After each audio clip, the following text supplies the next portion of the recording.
Bonjour à tous, aujourd'hui on se retrouve dans cette nouvelle vidéo, ce sera le tuto de ce petit café gourmand. Donc j'espère qu'il va vous plaire et je vous laisse tout de suite avec la liste du matériel. Niveau pâte, on aura besoin de blanc, de pâte à gâteau, donc moi j'utilise en primo la couleur écrue, d'une pâte chocolat et d'une pâte noire, donc c'est pour la couleur de votre plateau, donc vous utilisez la couleur qui vous plaît.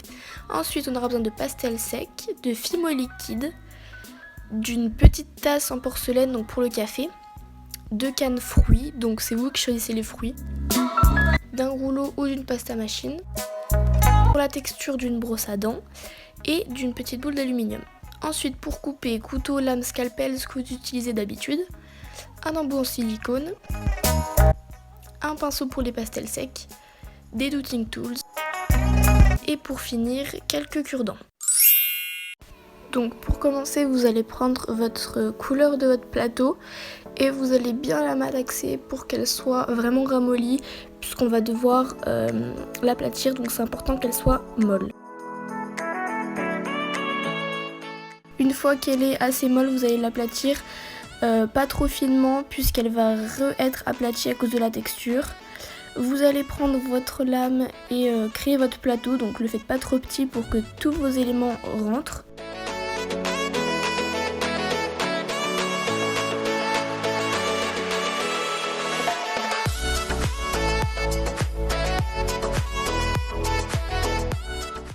Donc une fois que vous avez créé votre plateau avec votre lame, voilà ce que ça vous donne. On va donc passer à la texture, donc vous prenez votre brosse à dents et vous commencez à texturer à la brosse à dents. Une fois que c'est fait, vous prenez votre boule d'aluminium pour intensifier la texture, donc là appuyez un peu plus et n'oubliez surtout pas les côtés. Ensuite pour adoucir les angles, on va utiliser l'embout en silicone, donc pour arrondir tous les angles, donc faites-le dans les 4 angles.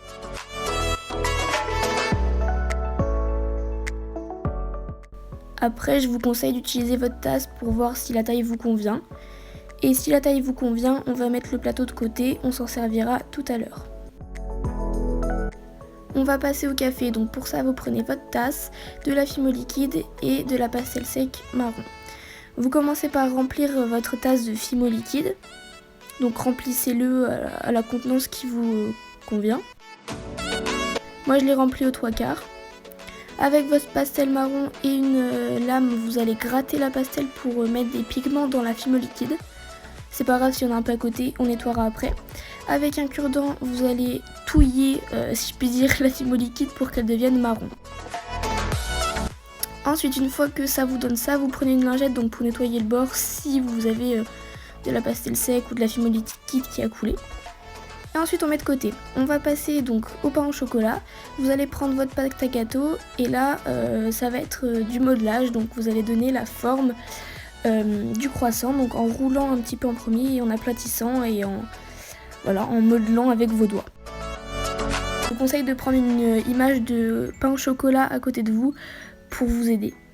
Ensuite pour la texture, on va prendre une brosse à dents et une boule d'aluminium, donc on voit pas l'aluminium mais texturez bien avec les deux, donc texturez partout. Ensuite on va faire les stries sur les côtés, donc où il y a le chocolat. Et voilà ce que ça vous donne.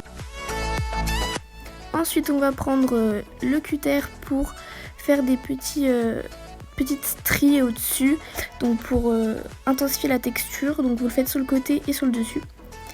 Et ensuite on va passer donc à la coloration. Vous allez prendre un pastel couleur ocre et un pastel couleur terre de sienne brûlée. Vous allez gratter l'ocre pour avoir plus de pigments et plus d'intensité dans la couleur. Avec un pinceau vous allez l'appliquer sur tout le pain au chocolat. Et pour ce qui est du terre de sienne brûlée, vous allez juste frotter avec votre pinceau pour intensifier la texture.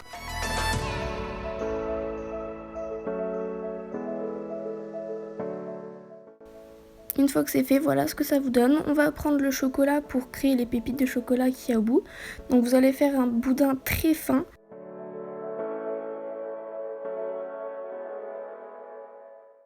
Ensuite avec un cutter, vous allez couper 4 petits morceaux de chocolat pour créer les 4 petits bouts de chocolat qu'il y a au bout du pain au chocolat.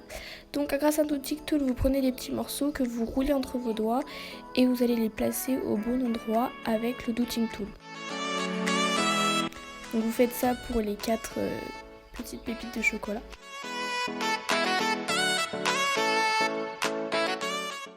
Une fois que c'est fait, on va mettre le pain au chocolat de côté et on va passer au bol de fruits. Donc vous allez prendre la couleur blanche et vous allez faire une boule que vous allez modeler pour créer le bol.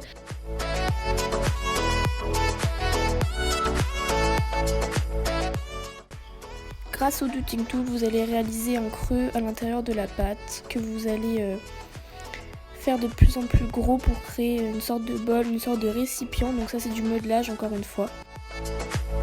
Ça peut prendre du temps, il faut prendre son temps. Une fois que c'est fait, voilà ce que ça va vous donner à peu près. Vous pouvez prendre une lingette pour nettoyer. Et bien sûr vous reformez si ça s'est déformé.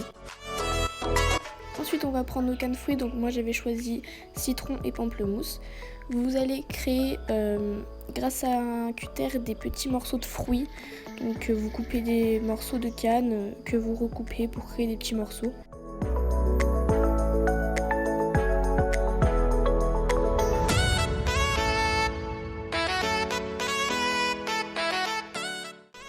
Ensuite avec la fimo liquide, on va en mettre un peu à l'intérieur du bol. Et avec un cure-dent, vous allez mettre la fimo liquide tout autour. Ensuite, vous allez pouvoir placer vos morceaux de fruits à l'intérieur. Donc c'est placé aléatoirement, selon comment ça vous convient. Vous en mettez plus, moins, ce que vous voulez. Ensuite, on va reprendre donc tous nos éléments, le café, le pain au chocolat, le plateau et le bol de fruits.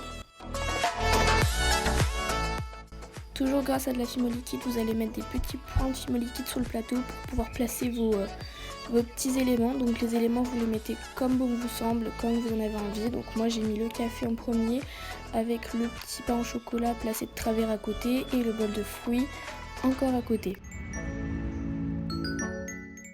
Après, à vous de choisir comment les placer. Ensuite, avec un cure-dent, vous allez faire un trou donc pour pouvoir l'accrocher si vous le souhaitez. Donc moi je l'ai fait dans le coin, mais vous pouvez le faire n'importe où pareil. Voilà ce que ça vous donne à la fin. Donc j'espère que ce tuto vous aura plu. N'hésitez pas à liker, commenter, partager, à vous abonner à ma chaîne YouTube et à mon compte Insta. Et moi je vous retrouve dans une prochaine vidéo. Bye!